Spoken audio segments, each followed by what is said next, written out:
কোহিনূর নামটি শুনলেই চোখের সামনে ভেসে ওঠে এক ঝলমলে উজ্জ্বল হীরা, যার আড়ালে লুকিয়ে আছে শত শত বছরের ইতিহাস, রক্তক্ষয় এবং বিতর্কের এক বিশাল উপাখ্যান। ১০৫.৬ ক্যারেটের এই হীরাটি কেবল একটি রত্ন নয়, এটি ভারতবর্ষ এবং ব্রিটেনের সম্পর্কের এক চিরন্তন টানাপোড়েনের নাম। সম্প্রতি নিউ ইয়র্ক সিটির ভারতীয় বংশোদ্ভূত মেয়র জোহরান মামদানি এই পুরনো আফসোস নতুন করে ফিরিয়ে আনলেন।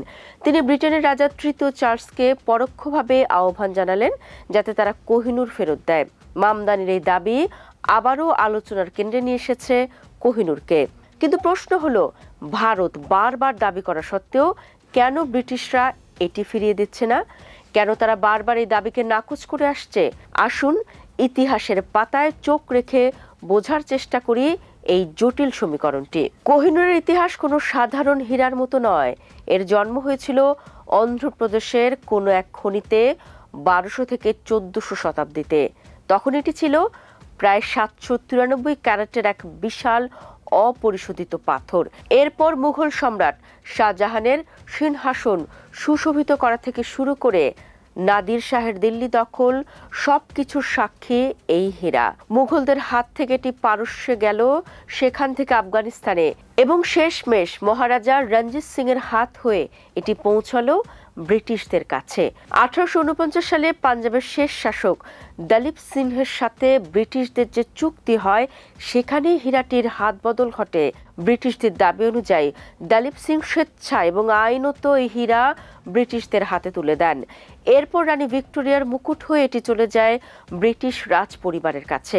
বর্তমানে এটি শোভা পাচ্ছে রাজমাতার মুকুটে, যেটি সংরক্ষিত আছে লন্ডনের টাওয়ারের জুয়েল হাউসে।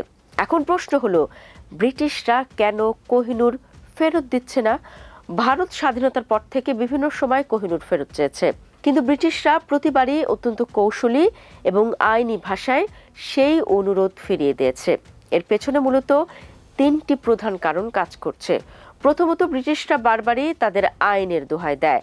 ১৯৬৩ সালে ব্রিটিশ মিউজিয়াম অ্যাক্ট অনুযায়ী তাদের জাতীয় জাদুঘর বা সংগ্রহশালায় থাকা কোনো জিনিস সরিয়ে ফেলার আইনি ক্ষমতা সরকারের নেই।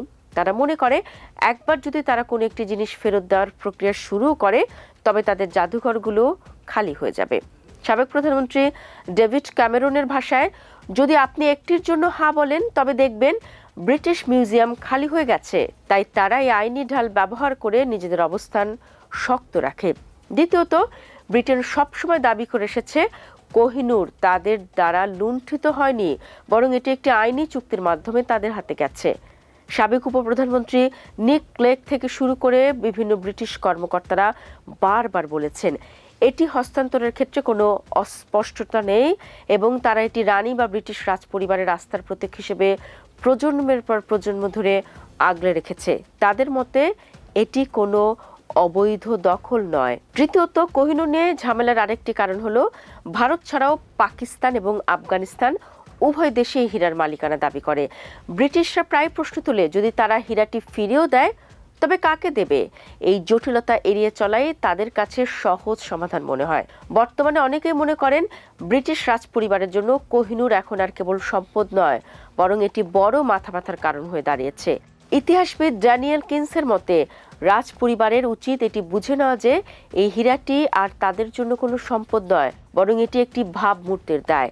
যদি তারা ব্রিটিশ সাম্রাজ্যবাদের অতীত ভুলগুলোর জন্য ক্ষমা চাইতে আন্তরিক হয়, তবে এই হীরা ফিরিয়ে দেওয়া হতে পারে সেই সৎ প্রচেষ্টার একটি বড় পদক্ষেপ। কিন্তু বর্তমান বাস্তবতায় দাঁড়িয়ে ব্রিটেনের অনড় অবস্থান থেকে এটা পরিষ্কার যে তারা এত সহজে তাদের মুকুটের উজ্জ্বল রত্নটিকে হাতছাড়া করতে রাজি নয়। ভারত সরকারের পররাষ্ট্র মন্ত্রণালয় যদিও মাঝে মধ্যে বিষয়টি উত্থাপন করে এবং সমাধানের উপায় খোঁজে, কিন্তু ব্রিটেনের আইনি এবং রাজনৈতিক জটিলতার গোলক ধাঁধায় কোহিনূরের ফিরে আসার পথটি আপাতত অনেকটা দূরদর্শী এক স্বপ্নের মতোই মনে হয়।